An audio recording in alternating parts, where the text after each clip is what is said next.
Hello friends, आज इस video में हम जानेंगे कि कैसे आप इंट्राडे चार्ट्स पे एनालिसिस करके निफ्टी और बैंक निफ्टी के इंट्राडे ऑप्शंस बाय करने का डिसीजंस ले सकते हैं। पिछले कुछ समय में ऑप्शंस ट्रेडिंग इंडिया में काफी हिट हो गए हैं और हम रिटेल ट्रेडर्स भी निफ्टी और बैंक निफ्टी के वीकली ऑप्शंस में ट्रेडिंग करके पैसा कमाना चाहते हैं। अगर आप भी ऐसी ही ट्रेडिंग करते हो या करना चाहते हो तो इस पूरे वीडियो को ध्यान से देखें और हाँ, अगर पसंद आए तो लाइक, सब्सक्राइब और शेयर जरूर कीजिएगा। इस वीडियो में मैं आपको बताऊंगा मेरी स्ट्रेटेजी एग्जाम्पल के साथ और कैसे पोजीशन लेनी है ये भी बताऊंगा। सो प्लीज कोई भी पार्ट मिस ना करें। तो आइए देखते हैं आपको क्या एनालिसिस करना होगा। निफ्टी और बैंक निफ्टी के ऑप्शंस में इंट्राडे ट्रेडिंग करने के लिए सबसे पहले आपको निफ्टी और बैंक निफ्टी का इंट्राडे चार्ट्स आपके सामने रखने हैं और ये एनालिसिस जो मैं बताने जा रहा हूं वो आपको 5 मिनट्स के चार्ट्स पे करना है। निफ्टी और बैंक निफ्टी के 5 मिनट के चार्ट आपको कॉन्स्टेंटली एनालिसिस करने हैं। वैसे तो मैंने पर्सनली इंट्राडे चार्ट्स पे काफी इंडिकेटर्स लगा के एनालिसिस किया है, जैसे मूविंग एवरेजेस, आरएसआई, स्टॉकेस्टिक्स एटसेट्रा, लेकिन मुझे किसी भी इंडिकेटर्स में इतना फायदा नहीं दिखा। फिर मुझे एक गुजराती कहावत का ध्यान आया, भाव भगवान छे। आपने भी ये पंच लाइन मार्केट में कभी तो सुनी होगी कि भाव भगवान है। तो बस फिर सारे इंडिकेटर्स चार्ट्स पे से निकाल के सिर्फ प्राइस पे मैंने फोकस किया और वहीं पे मुझे सक्सेस दिखाई दी। आपको ड्यूरिंग द डे निफ्टी और बैंक निफ्टी पे 5 मिनट के चार्ट पे कंटिन्यूस नजर रखनी है और एक कंसोलिडेशन फेज से ब्रेकआउट का इंतजार करना है। यानी ड्यूरिंग द डे जब 5 मिनट चार्ट पे इंडेक्स कुछ समय से कंसोलिडेट कर रहा हो तो उस कंसोलिडेशन के ब्रेकआउट पॉइंट्स नोट करने हैं। फॉर एग्जांपल, ये चार्ट का एनालिसिस करिए। ये बैंक निफ्टी का 5 मिनट्स का चार्ट है। ओपनिंग के 5 मिनट्स के बाद बैंक निफ्टी एक रेंज में कंसोलिडेट होता रहा आफ्टरनून के 12:50 तक। फिर इस इंडेक्स ने इस रेंज का ब्रेकआउट दिया जो उस ग्रीन कैंडल पे आप देख सकते हैं जो सर्कल में मार्क्ड है। जब ये इंडेक्स ने 34,600 का लेवल ब्रेक किया, जैसे ही ऐसे रेंज से ब्रेकआउट आता है तो वहीं पे आपको ऑप्शंस बाय करने हैं। अगर बुलिश ब्रेकआउट है तो कॉल ऑप्शन बाय करना है और अगर रेंज का सपोर्ट ब्रेक करता है तो पुट ऑप्शन बाय करना है। अब जो बैंक निफ्टी का चार्ट हम देख रहे थे उसी समय का ये बैंक निफ्टी का 34,600 स्ट्राइक प्राइस का कॉल ऑप्शन देखिए। उस समय पे ये ऑप्शन 100 रुपीस पे था, जो इस स्ट्रेटेजी के बेस पे अगर बाय किया हो तो फिर आप देख सकते हैं कि वहां से कुछ ही समय में वो 350 रुपीस हो गया। अब स्ट्रेटेजी कैसे करनी है ये ध्यान से सुनिए।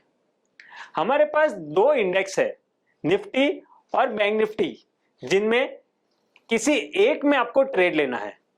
सो आपको यह देखना है कि उस दिन निफ्टी और बैंक निफ्टी में कौन आउट परफॉर्म कर रहा है और कौन अंडर परफॉर्म कर रहा है।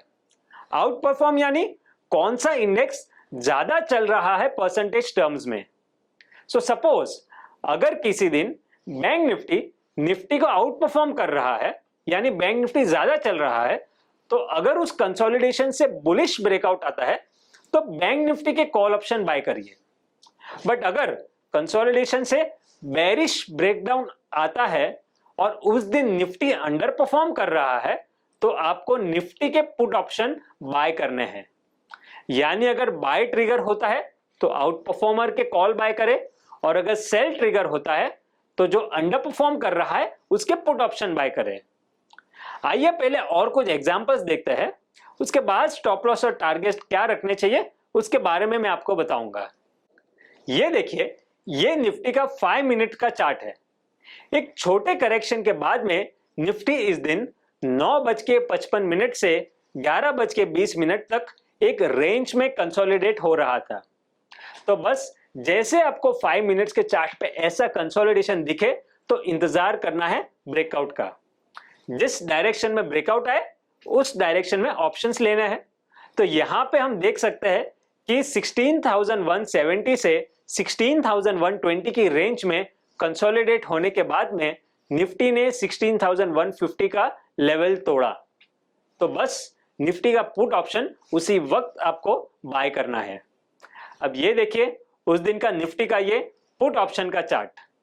जिस वक्त निफ्टी ने 16,120 ब्रेक किया, ये पुट ऑप्शन 95 रुपीस के आसपास था और वहां से ये ऑप्शन कुछ ही समय में 135 रुपीस तक गया। एक और एग्जांपल देखिए, ये बैंक निफ्टी का इंट्राडे 5 मिनट्स का चार्ट है, जिसमें ओपनिंग के बाद 9:25 से लेके 11:40 तक बैंक निफ्टी ने एक रेंज में कंसोलिडेट किया और एक ट्रायंगल पैटर्न फॉर्म हुआ। सो बस आपको इंतजार करना है ब्रेकआउट का। 34,300 पे इस ट्रायंगल का ब्रेकआउट आया। सो जैसे ब्रेकआउट आया आपको इसका कॉल ऑप्शन बाय करना है। ये देखिए 34,500 का कॉल ऑप्शन उस समय का। इस ऑप्शन ने बस उस समय ब्रेकआउट दिया 240 रुपीस पे और कुछ ही समय में ये ऑप्शन ने 360 रुपीस का हाई मारा। सो ये स्ट्रेटेजी आप निफ्टी या बैंक निफ्टी के ऑप्शंस के इंट्राडे ट्रेडिंग के लिए यूज कर सकते हैं। आपको मैं फिर याद दिला दूं, आपको जब बाय ट्रिगर मिलता है तो आउट परफॉर्मिंग इंडेक्स का कॉल बाय करें और अगर आपको दिन में सेल ट्रिगर मिलता है तो अंडर परफॉर्मिंग इंडेक्स का पुट ऑप्शन बाय करें। अब स्ट्राइक रेट कौन सी चूज करनी है, तो वो डिपेंड करता है कितने दिन बाकी है एक्सपायरी के लिए उसके ऊपर।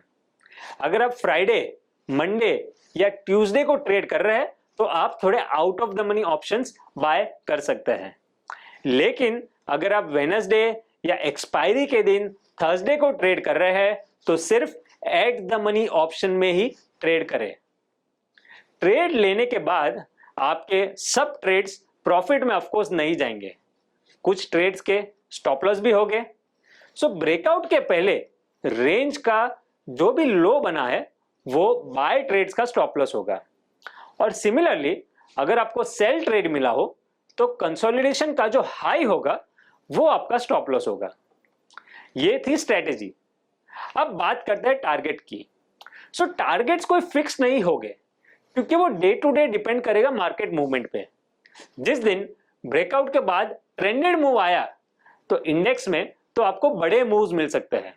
सो या तो आप एक ट्रेलिंग स्टॉप लॉस लगा के ट्रेंड को राइड कर सकते हैं, या तो आप निफ्टी में 25 से 30 पॉइंट और बैंक निफ्टी में 50 से 60 पॉइंट का प्रॉफिट का टारगेट रख के प्रॉफिट बुकिंग कर सकते हैं। अब क्वांटिटी कितनी करनी है ये डिपेंड करेगा आपके रिस्क प्रोफाइल पे। आप कितना स्टॉप लॉस रख सकते हैं इन टर्म्स ऑफ रुपीज वो डिसाइड करें, फिर जो भी ऑप्शंस के पॉइंट्स के स्टॉप लॉस हो गए, एंट्री और स्टॉप लॉस का डिफरेंस उसके अकॉर्डिंगली क्वांटिटी करें। मैं जस्ट आपको एक इंपॉर्टेंट डिस्क्लेमर भी दे दूं, ये स्ट्रेटेजी कोई प्रॉफिट्स की गारंटी नहीं है। विजुअल ऑब्जर्वेशन से हमने लगता है कि ये स्ट्रेटेजी इंट्राडे ट्रेडिंग में वर्क कर सकती है, सो आप इसे पहले अपने हिसाब से परख ले और अपने इन्वेस्टमेंट या ट्रेडिंग एडवाइजर की सलाह लेके करें। आई होप ये वीडियो आपको पसंद आया हो तो इसे लाइक और शेयर जरूर करें और आपके फीडबैक हमें कमेंट सेक्शन में जरूर लिखें। Thank you for watching this video. Wish you a very profitable trading. Thank you.